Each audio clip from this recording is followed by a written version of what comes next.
Welcome to Cover Your Asset Condos. Today we are talking about inspections and appraisals and what they are not telling us in regards to the value of our condos. To do this, we need to dig deeper to understand the differences between condos and single-family homes or townhomes. The HOA of a condo building has a very different set of responsibilities than the HOA of a single-family home or townhome neighborhood. Both are businesses, but the condo HOA or association also owns and manages a very large asset, the actual roof over the condo owners' heads, the foundation under their feet, and everything in between. As owners and members of the HOA, when you live in a condo building, you are literally in business with the neighbor you share walls with and live under the same roof as, the neighbor you ride in the elevator next to and enjoy amenities with. This neighbor and fellow business partner also votes for or against important issues pertaining to this large piece of commercial property, such as safety, liability, financial, operating, and rules and regulations associated with the development you share. In a single-family neighborhood, each of us live under our own roof, on our own foundation. We are usually personally and individually responsible for the roof and foundation and everything in between. We aren't depending on someone else to make decisions on the upkeep, safety, liability, and financial concerns of our home. Generally, in most cases, we have full control over our home destiny, especially when it comes to budgeting and financial decisions, repairing and replacing components, and the overall upkeep. The HOA will provide guidelines, but you as a homeowner still have full and independent discretion when it comes to expressing your personal choices. We are only responsible for ourselves, not for the decisions made by the entire HOA or association, as is the case in a condo. Now that we have clarified the difference between these two types of homes and the HOAs that they are placed under, let's talk about understanding the value of your condo versus the value of your single-family home. First, we need to define how and why appraisals and inspections are used. An appraisal should include 3 to 4 sales comparisons of similar properties closest to the home's age, the number of bedrooms, number of bathrooms, the size of the entire property, including the yard and so forth, how the condition or improvements can add to or detract from the value as it compares to those other properties, the potential income if it's going to be used as a rental or other type of income-producing property. Now let's look at the inspection. An inspector is going to look at all the major appliances, the HVAC, electrical, plumbing, and so forth. They're not going to guide you or advise you on your purchase. Their job is completely factual, and it's meant to uncover issues that you may want to address prior to closing or to be prepared for in the future as an owner down the road. So basically, the difference between an inspection and appraisal is this. An appraisal focuses on a home's value. An inspection focuses on a home's condition. To break it down further, take a look at the difference between an appraisal and inspection of a single-family home in comparison to condos.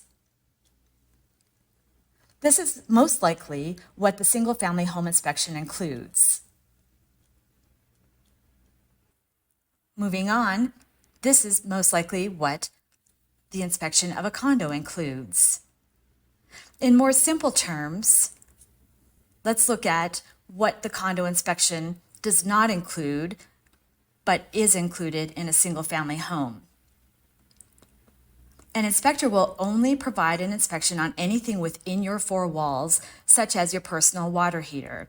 You will not be given the age, condition, and expected lifespan of the building's major components, such as the HVAC, plumbing, foundation, balcony, windows, and elevators. An inspection is supposed to allow you the opportunity to make an educated decision as to whether you can afford to proceed with your contract as is, or maybe you counteroffer with the seller or withdraw your offer because the condition of the components are not acceptable or will be too costly for your consideration. The appraisal of a single-family home and condo is supposed to determine the highest possible price based on features, location, condition of the home, and potential income. But how do you compare the market value of a condo if you have to compare the condo to one outside of the same building if you haven't been able to understand the entire building through an inspection? especially knowing the only way to access the answers of financial and structural condition of the building is by looking at a current reserve study and ensuring the work has been done, completed, and the reserve funds match the recommendations of that reserve study. The inspection and appraisal of a condo does not consider the entire building and its amenities within the building, the potential repairs or replacement of major components compared to the current budget or reserves set aside for such issues, which could cause special assessments. That ultimately should be considered against the initial value of the condo. The inspection of a condo does not include the following, but a reserve study does: roof and siding, decks, balconies, railings, doors and windows, the pool, the spa that's within the building, the plumbing and HVAC, the stairwells, parking structure, gates, concrete driveway. That's a lot that's not included. That's a lot to consider that you could be responsible for and could be looking at a large assessment in the future. As an example, if you are purchasing a 35-year-old condo for $700,000 and they have not had a reserve study completed, which would make them aware of potential issues that arise around 30 to 40 years in these buildings, they probably do not have the appropriate reserves set aside. This means condo owners need to be prepared for special assessments that could range anywhere from $50,000 to $400,000 or more for that condo owner. That's based on real facts today. Using the same example, the 35-year-old building, $700,000 condo, cannot be fairly compared to other condos in the area that may have reserve studies and adequate reserves completed. In my opinion, this means the value of this specific condo should be decreased by any potential assessments. But if a reserve study hasn't been completed, how would you know what that amount could be? Comparing two buildings only works if you compare apples to apples. If one HOA has done the reserve study and the structural upkeep work and is funded properly, then you know what to expect. The HOA fees are an accurate representation of the building's condition. But if the HOA in the building you are purchasing has not done this work, and there is potentially a $50 million project to repair or replace major components, and it hasn't been included in the current HOA fees, that means each homeowner will be assessed their portion and should need to be prepared for the following. A special assessment is going to have to be paid, and it's going to be paid either by the HOA taking a loan out and splitting it amongst those homeowners, or those homeowners are going to have to come up with cash one way or another, whether that's taking their own loans out or pulling cash out of their own accounts. If the homeowner does not pay their portion, the HOA can foreclose on them. These are lien-based communities. Let's look at what a reserve study is. Thank you to our professional partners at Association Reserves. This is a quote from their website. A reserve study enables you to make fact-based, data-driven decisions. It does this by establishing a reserve budget for repairing and replacing parts of your building and infrastructure systems. This helps owners of residential and commercial properties, mixed-use or industrial properties, to avoid surprise expenses. By having a detailed and itemized list of reserve components along with the scope and schedule of the predictable repairs, boards and owners can make informed decisions, save money, and protect property values. Reserve studies help you to protect your property by making sure it stays maintained and well kept.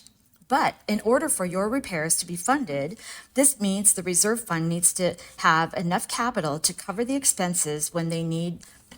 So, when roofs need to be replaced or asphalt pavement resurfaced or buildings repainted, you want your reserve fund to have sufficient funds on hand. Again, that comes from Association Reserves. You can scan this code and that will take you to reservestudy.com, and that is Association Reserves website.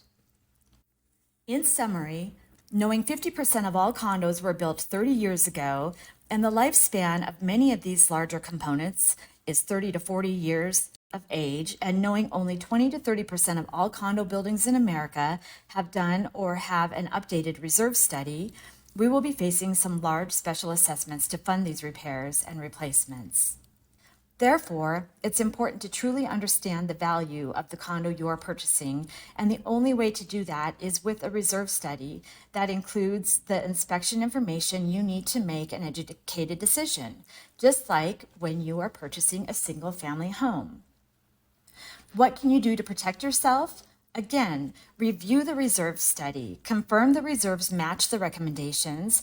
If they don't match, negotiate the price, because you will either be paying for an upcoming repair or replacement in a lump sum, or by increasing the HOA fees, or decreasing your future sales price if the work hasn't been completed by the time you sell, assuming the next buyer will challenge you and your price, knowing it's going to cost them. Thank you for joining today. Please hit subscribe to follow us. We'll be sharing more information from condo experts in the lending, insurance, property management, HOA training, legislative areas, and much more.